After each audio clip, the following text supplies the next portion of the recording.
really physical practice. Our first one back since we've been back in full pads. It wasn't all completely live, obviously, as you could tell, but the guys were really physical. The offense had taken care of the ball really well the last couple practices and all the way through this one until the last play.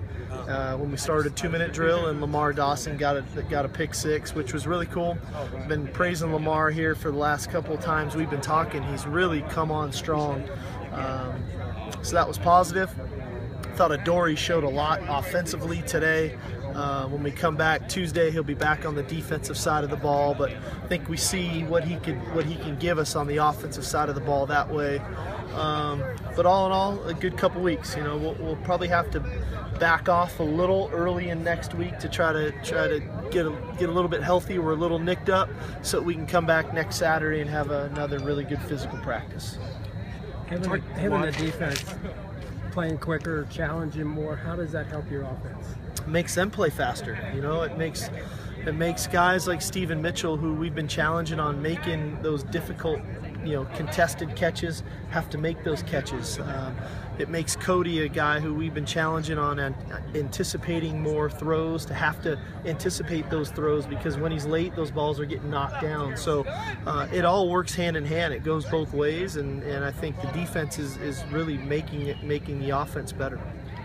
Obviously, people know what Juju can do and Adoree can do in this camp. A lot of it's been about Steven. Among the rest of the receivers, is it fair to say at this point that Darius Rogers may have a little bit of an edge at this point in camp with what he can do as a bigger body on the outside compared to maybe an Isaac or a J&A or somebody like that? I think so. I think Darius has been healthy. I think he's had a good off season, so he's stronger, and he's been in the system, so he knows what to do.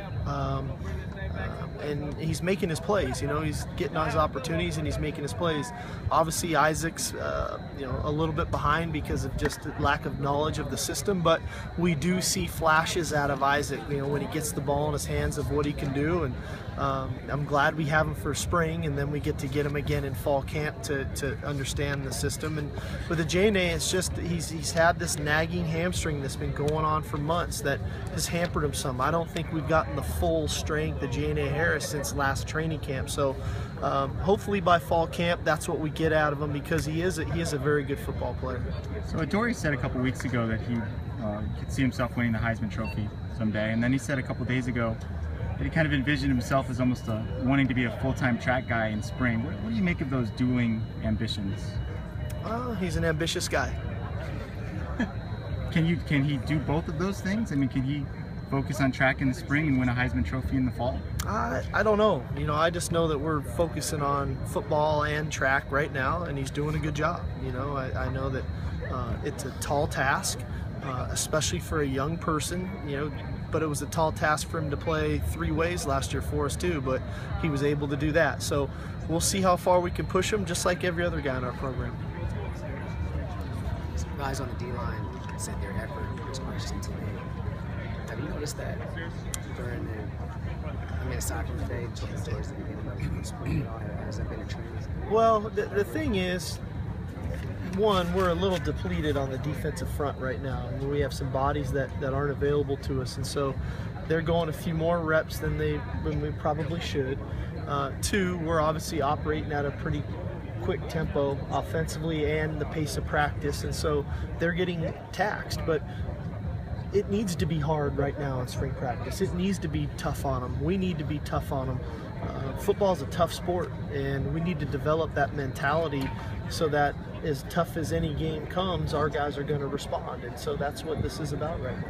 What have you liked from that? They're making their plays. They're being physical. We've just gotten fatigued at times, and when we get fatigued at times, our technique falters and we get out of our gaps, and that's when we give up some big plays. And so we're just hammering them on when they're fatigued. We know they're going to get tired, but they still have to use great pad level, they still have to use really good technique, and they still have to execute the call.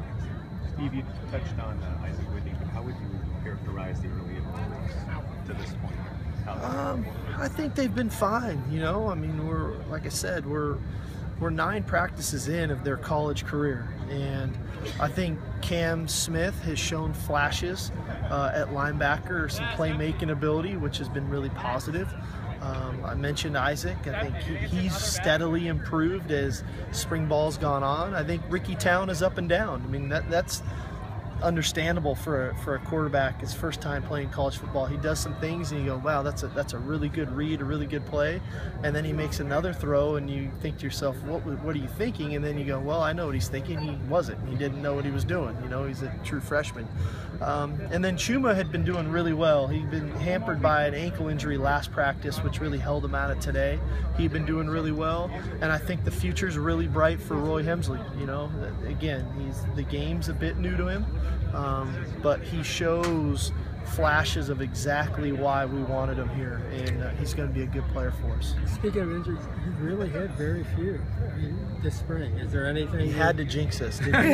No, it already happened, so I thought I could ask that question. Yeah, we got nicked up a little bit today. You know, we've had the last couple practices, and again, we've been pretty physical here this week. And so, you know, we've had some guys get nicked up. With Lamont had the hamstring last practice. I think Leon McQuay got a bit of a hip today. You know, we talked about Chuma's ankle. So, again, we might lighten up here a little bit early into next week to try to get ourselves healthy so that we can come back next Saturday and have another really good physical practice. We haven't seen a lot of Jalen this week. Is there something he's doing or not doing? Jalen, which Jalen? Cool Fitzpatrick. He's the same rotation as Connor and Jalen has been since day one. So it's just sometimes it's where the ball goes and what the emphasis is for the day of what we're doing and then what the defense is doing to take the tight end away. Let's do one more. What's the status of the other Jalen? Jalen Green, I think he has improved immensely. The first 2 weeks, I thought Jalen was doing okay.